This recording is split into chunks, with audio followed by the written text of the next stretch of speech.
Windows 11 has hit a wall with about 500 million compatible PCs where users are simply refusing to upgrade. This is creating the biggest pushback Microsoft has ever seen on a major OS release. Dell executives laid it out plainly in their Q4 2026 earnings call. Roughly 1 billion Windows 10 machines remain active worldwide. Of these, 500 million cannot meet Windows 11's hardware demands due to outdated components, but another 500 million qualify technically, yet their owners refuse to make the switch. This widespread resistance stands as Microsoft's most significant rejection of a major operating system upgrade in its history, surpassing even the backlash against Windows Vista or Windows 8. StatCounter data through February 2026 underscores the stagnation. Windows 11 has reached approximately 37% of the overall Windows desktop market share, reflecting a notable double-digit increase in recent months. Even so, this leaves well over 600 million devices firmly rooted on Windows 10 after its official end of support date on October 14, 2025. Microsoft had projected a more fluid transition, mirroring the relatively swift shift from Windows 7 to Windows 10. Dell's COO, Jeff Clarke, pointed out, however, that adoption trails that earlier benchmark by 10 to 12 percentage points at this comparable post-end-of-life stage. These statistics stem from StatCounter's robust methodology, which processes billions of anonymized page views each month across 1.5 billion websites worldwide. This approach delivers a precise gauge of actual daily usage patterns, distinct from one-time sales figures or installation counts. To put it in perspective, Windows 10 achieved a peak of nearly 75% global market share by mid-2024, commanding laptops, desktops, and even certain server environments with ease. Despite Microsoft's persistent upgrade notifications and the looming support cutoff, the migration has barely accelerated. What sets this apart as unprecedented inertia? Historical OS transitions offer clues. Windows Vista stumbled with performance woes and driver issues, but rebounded once Service Pack 1 addressed core flaws. Windows 8 faced outcry over its tile-based start screen, yet recovered through 8.1 refinements and familiar keyboard shortcuts. Here, however, the resistance intensifies across user forums, enterprise telemetry reports, and Microsoft's own feedback channels, with no quick fixes in sight. The sheer scale defines it as the biggest rejection. 500 million eligible PCs where users opt to stay, effectively halting Microsoft's push toward an AI-centric ecosystem. This user-driven standoff signals deeper dissatisfaction, forcing companies like Dell to report flat PC sales tied to upgrade hesitancy. As Windows 10 enters an unsupported era vulnerable to unpatched threats, the divide grows stark, balancing familiarity against emerging risks. At the core of this standoff sit Windows 11's strict hardware requirements, designed to modernize but ending up exclusionary. Every compatible PC needs TPM 2.0, a trusted platform module chip handling encryption keys and boot integrity, alongside Secure Boot to verify firmware against tampering, UEFI mode instead of legacy BIOS, a minimum 4 GB RAM, though 8 GB is practical, 64 GB storage, DirectX 12 graphics, and CPUs limited to Intel 8th generation core or newer. AMD Ryzen 2000 series or later, or equivalent Qualcomm Snapdragon. This cuts out billions of devices from the 2010s era, like Intel 7th Gen chips and popular Dell Inspirons or HP Pavilions that still handle everyday tasks smoothly on Windows 10. Microsoft frames these as essential security upgrades, blocking vulnerabilities like firmware attacks or bootkit malware that plague older setups. But critics argue they're overkill for home users running browsers and Office. PC Health Check tool reveals the verdict quickly. Run it, and it flags exact blockers like TPM not present or incompatible processor. Bypasses abound online, from Rufus USB creators skipping checks entirely to registry edits during setup, like lab config tweaks setting bypass TPM check to 1. But these disable key protections and risk future update blocks. Enterprises amplify this. IT teams managing thousands of machines face massive validation efforts, with control-ups analysis of millions of endpoints showing enterprise adoption rates hovering under 20% even now. For individual users, the math hurts. Upgrading a mid-2018 laptop might cost $800 to $1,000 to $200 for a new one, versus coaxing the old hardware along. Dell noted flat PC sales, partly due to this hesitation, as buyers delayed fearing locked-out upgrades. No wonder 500 million sit sidelined. It's not inability, it's unwillingness when the current rig works. Beyond hardware barriers, Windows 11's interface redesign disrupts deeply ingrained user habits, transforming routine navigation into a source of daily irritation. The taskbar now centers its icons by default, which squeezes critical space on ultra-wide monitors or multi-screen configurations where left-aligned layouts prove far more practical. Microsoft eliminated the simple drag to the left option, a feature carried over seamlessly from Windows 95 through Windows 10, forcing users to seek third-party solutions like Start All Back or Explorer Patcher just to reclaim basic functionality. This change alone generated thousands of complaints during the beta phase on Microsoft's insider forums, highlighting how it alienates users reliant on decades of muscle memory. The Start menu transformation amplifies these issues significantly. Windows 11 discards the live tiles and comprehensive all apps list that allowed quick visual scanning in Windows 10, so replacing them with a narrow grid focused on recommended items and pinned apps. Accessing the full application roster demands tedious scrolling through layered sections, often burying essential utilities like Notepad or Device Manager deep within the list. Integrated search further complicates matters by favoring web results, Microsoft Store promotions, and ads over local files or programs, slowing down power users who manage dozens of applications and need instant access. And this shift prioritizes a mobile-inspired aesthetic over desktop efficiency, clashing with the needs of professionals who value speed. File Explorer bears the brunt of performance complaints, where opening folders containing thumbnails, previews, or mixed media files incurs noticeable delays, typically 2 to 3 seconds longer than on Windows 10. These lags stem from overhauled indexing algorithms and graphics, rendering pipelines that Microsoft has attempted to refine through multiple patches, yet inconsistencies persist across hardware configurations. Multi-monitor users encounter additional hurdles. Some taskbar icons fail to ungroup natively per display, and dragging windows between screens requires cumbersome tweaks or registry edits, unlike the fluid handling in prior versions. These alterations deliver tangible, real-world consequences. Consider a graphic designer alternating between Photoshop and Illustrator. Precious minutes vanish hunting for misplaced icons amid cluttered grids.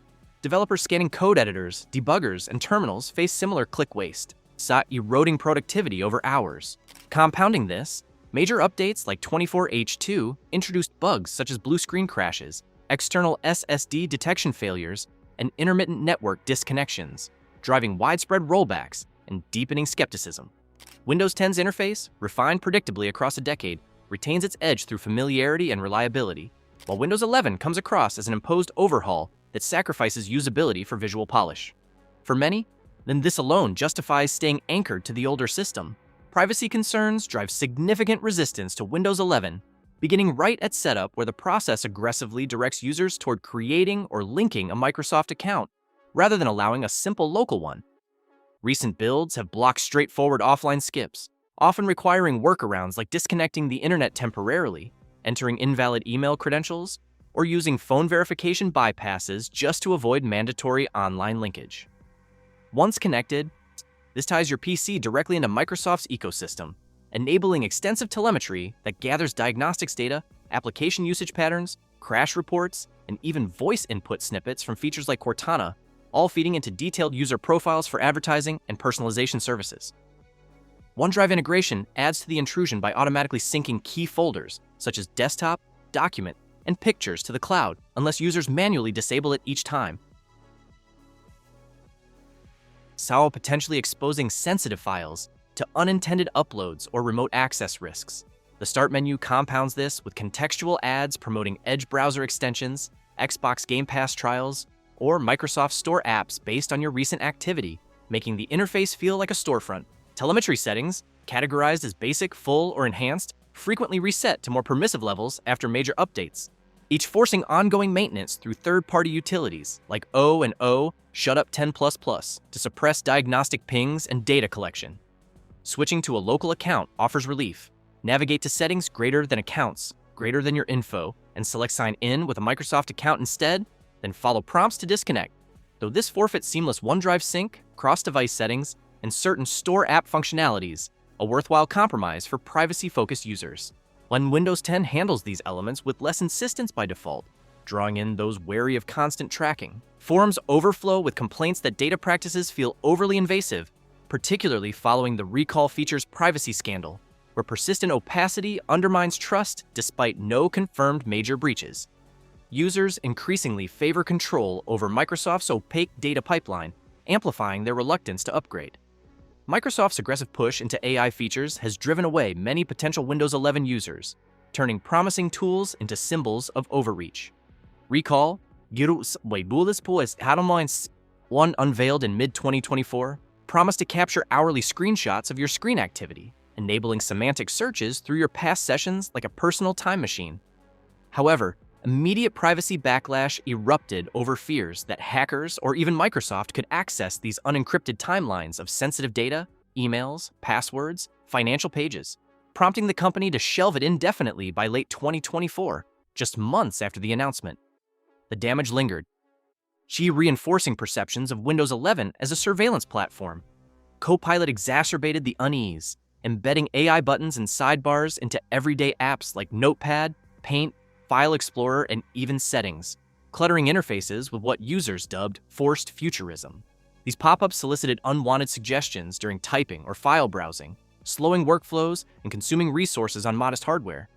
Feedback poured in via Reddit, Microsoft forums, and tech sites, decrying the bloat as reminiscent of Windows Vista's notorious resource hogging, but amplified by AI hype and mandatory integrations. By January 2026, Microsoft acknowledged the misstep, retreating with targeted changes, scaling back Copilot's omnipresence by removing it from low-use apps, rebranding components for subtlety, and pausing non-essential AI experiments like advanced search overlays.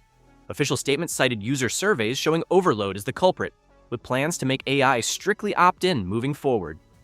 Holdouts view Windows 11 not as a reliable daily driver, but as an experimental testbed where features ship half-baked, alienating those seeking stability over novelty.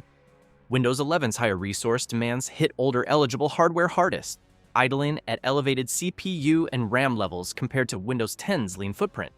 File Explorer exemplifies the issue with folder loads, especially those with thumbnails or previews, taking 2 to 3 seconds longer due to unoptimized rendering code that Microsoft has patched repeatedly without full resolution. The 24H2 update in late 2024 unleashed waves of blue screen crashes from driver incompatibilities, external SSD failures, and network instability, outpacing Windows 10's battle-tested patch cycle. Offline users faced blocked installs requiring online checks, frustrating travelers and air-gapped setups. While tweaks like disabling animations via settings greater than accessibility, greater than visual effects, offer partial relief, they don't address root causes. See, developers report builds breaking tools like Visual Studio or custom scripts unpredictably. Windows 10's enduring lightness keeps it viable for now. Enterprises lag at under 25% adoption, according to ControlUp's analysis of millions of endpoints, citing high validation costs, legacy app compatibility testing, and rigid IT policies. Individual users mirror this, prioritizing proven stability over untested changes. Windows 10's lack of patches since October 2025 heightens malware exposure. Microsoft's paid extended updates provide yearly fixes, but serve as a temporary bandage. Windows 11's TPM and Secure Boot offer superior defenses, though usability concerns outweigh them for many. Upgrade prompts have intensified across remaining Windows 10 installs, AI features dialed back per outcry, and stability patches roll out steadily, but foundational frustrations persist. And Dell cites the slow transition as a drag on PC sales. This rejection's massive scale, hundreds of millions holding firm, puts real pressure on Microsoft to adapt, as seen in their recent AI pullbacks. User resistance has already forced changes, proving that collective inaction carries weight in tech decisions. Start by checking your own setup with Microsoft's free PC health check tool, available from their site. It scans for Windows 11 compatibility issues like TPM, CPU, SOIC, and RAM in under a minute, giving you a clear yes or no on hardware eligibility. If blocked, weigh bypass options like Rufus for USB installs. But note, they skip security features and may block future updates. Test Windows 11 risk-free in a virtual machine using free tools like VirtualBox or VMware Player. Download the ISO from Microsoft, allocate 4 GB RAM and 64 GB storage to the VM, and run it alongside your current system, no commitment needed. This lets you experience the interface, performance, and quirks firsthand on your exact hardware profile. Sticking with Windows, 10 short-term works if you enable third-party patching like Never 10 or paid Microsoft extended security updates, which deliver critical fixes for 1 to 3 years at $30 to $61 annually per device. But long-term risks grow. Unpatched vulnerabilities invite malware, ransomware, and app abandonment as developers drop support. Linux distributions like Ubuntu, Linux Mint, or Zorin OS mimic Windows closely, run smoothly on old hardware, and receive free updates forever. Mint, for instance, offers a familiar start menu and taskbar, with easy office alternatives via LibreOffice. Dual boot or full switch are both viable for testing waters. Windows 11 beckons with stronger built-in security through TPM and faster hardware optimization, but only if the interface and privacy tweaks suit you. Customize it post-install. Realign taskbar left via registry, HKEY_current_user, /software, /Microsoft, /Windows, /current version, /Explorer, /advanced, set taskbar al equals 0, switch to local account immediately, and use Shutup 10 to curb telemetry. Ultimately, your power as a user shapes the future. Sustained holdouts could prompt Microsoft to loosen hardware rules or refine designs further, as history shows with Windows 8's quick fixes. Assess your needs, security, workflow, budget, and decide deliberately, not from fear.